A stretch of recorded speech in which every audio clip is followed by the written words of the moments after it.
That me meaningful heroine పెట్టారని మీరు yeah లేకపోతే మామూలుగా మీ సినిమాల్లో జనరల్గా అంత అన్ని సినిమాల్లో తెలుగు సినిమాలు అన్నిట్లో అలా ఎందుకంటారు పూరి జగన్ గారి సినిమాల్లో నేను చాలాసార్లు ఆయన అడిగాను అంటే అమ్మాయిలు ఏదో పెద్ద బుర్ర లేకుండా ఉత్త అది కూడా ఒక పాత్రే కొంత కదా, అది అమాయకత్వం నటనే కదా, కొంత అది నటనే కదా. నేను గబ్బర్ సింగ్ మీరు అన్ని సినిమా పాత్రలండి ఏంటి హీరో మాత్రం సర్వాంతర్యామి అన్ని ఏదంటే అది చేసేయచ్చు నిజాయితీ అన్ని సర్వగుణాలు ఆయనలోనే ఉంటాయి. హీరోయిన్ పాపం ఉంటే అమాయకంగా ఉంటుంది లేకపోతే వెరిది లేకపోతే పని ఉండదు. వేదాల నుంచి కూడా దాన్ని ఏమంటారు, ఇప్పుడు నా సినిమా తీసుకోండి గబ్బర్ సింగ్, వేదాల వరకు ఎందుకు కానీ గబ్బర్ సింగ్లో తాగుబోతు తండ్రిని పోషిస్తున్న ఒక అమ్మాయి, ఒక కూతురు, ఒక చిన్న కుటీర పరిశ్రమ లాంటిది పెట్టుకుని నేను చూపించాను నేను శృతి హాసన్. మరి దాన్ని ఎందుకు అప్రిషియేట్ చేయరు, దాన్ని మీరు ఎందుకు గుర్తించరు? ఒక తాగుబోతు కోట శ్రీనివాసరావు. అలాగే మిరపకాయలో తండ్రి ఇష్ట ప్రకారం తండ్రికి కచేరీలు చేస్తుంటే సంగీతం నేర్చుకొని తండ్రి పనుల్లో చేదోడు వదలకుంటూ కుటుంబ రెస్పాన్సిబిలిటీ తీసుకునే ఒక అమ్మాయి రిచా గంగోపాధ్యాయ. దాన్ని అప్రిషియేట్ చేయాలి. లంగావణిలో చూపిస్తే అప్రిషియేట్ చేయరు, ఒక ఐటమ్ సాంగ్ తీస్తే మీద పడిపోతారు. ఎలాగండి అంటే మధ్యలో ఉండరండి అసలు. ఎందుకు మధ్యలో ఉన్న త్రిశంకు స్వర్గంలో ఎందుకు ఉండాలి? అయితే అటు లేకుంటే ఇటు ఎందుకు మధ్యలో అంటారు? కాదండి, నేను కనిపెట్టానా ఐటమ్ వెళ్ళి కొత్తగా నా సినిమాలో వచ్చిందా?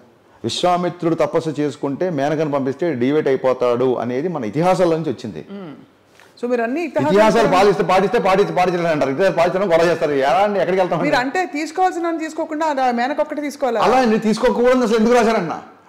అది కనుక మేము తీసుకోకూడదు అనుకుంటున్నాను, ఎందుకు పెట్టారు? అదొక్క అది ఇన్ కాంటాక్ట్ తీసుకోవడం వేరు. పురుషార్థాలలో అరిషడ్ వర్గాలు చాలాసార్లు చెప్తున్నాను, ఈ ఇంటర్వ్యూలలో మళ్ళీ చెప్తున్నా. పురుషార్థాలు కొన్ని ఉంటాయి, అరిషడ్ వర్గాలు మనిషి వదిలేయాలి, పురుషార్థాలను సంపాదించాలి. కామక్రోధ లోభము కామం రెండింటిలో కామన్గా ఉంటుంది.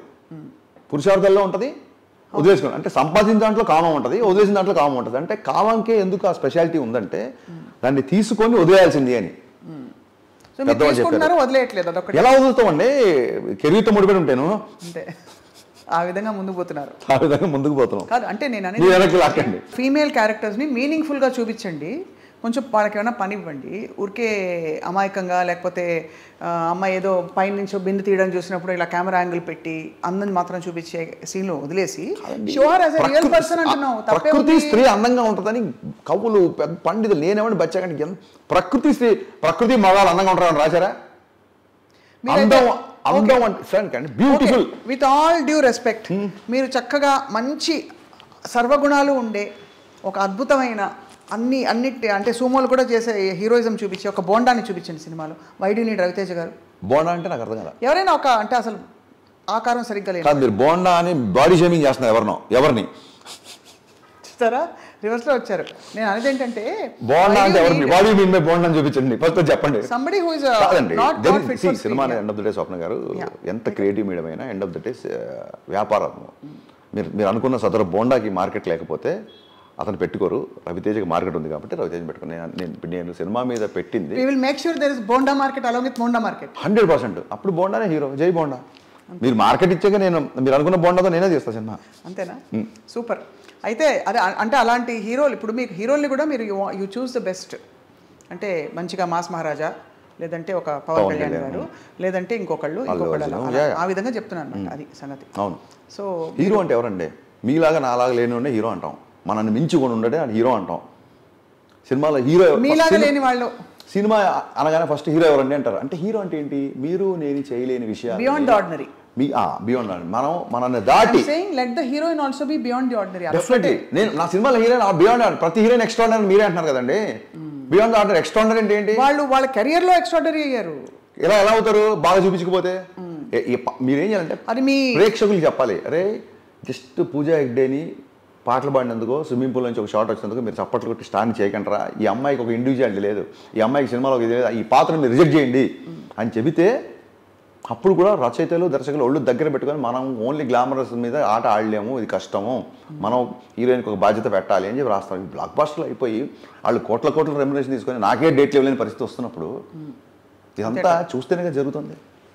సో అలా మీరు భాగ్యశ్రీ బోర్సే కానీ భాగ్యశ్రీ బోర్సే గారు కూడా అనవసరంగా సామాజిక స్పృహ, పోరాటాలు లాంటి సినిమాలు కాకుండా ఏ మాత్రం పెద్ద బాధ్యత లేని కథలో చాలా చిన్న పోర్షన్స్ ఉండి ఎక్స్ట్రాడినరీ సాంగ్స్తో గ్లామర్తో ఆమె సూపర్ హిట్ కెరీర్ ఉండాలని కోరుకుంటున్నాను. తప్పకుండా మేము కూడా కోరుకుంటున్నాం.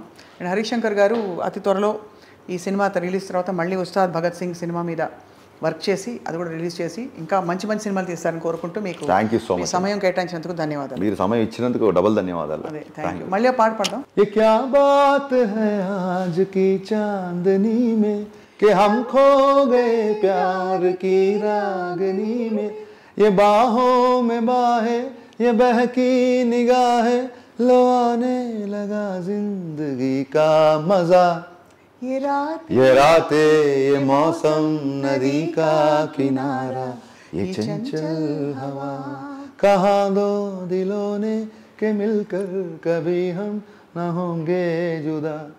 అలా మీరు కూడా మమ్మల్ని వదలకుండా ఉండాలని జుదా అవ్వదని పర్ఫెక్ట్ గా శృతిశుద్ధంగా లయబద్ధంగా గమకయుక్తంగా ఎందుకంటే సినిమా ఉంది కదా పాట గట్టిగా ప్రాక్టీస్ చేసి చాలా బాగా పాడారు. చిన్నప్పుడు తప్పకుండా మీరు ఒక ప్లేబ్యాక్ పాడాలి. మన ఇద్దరం డ్యూయట్ పాడదాం.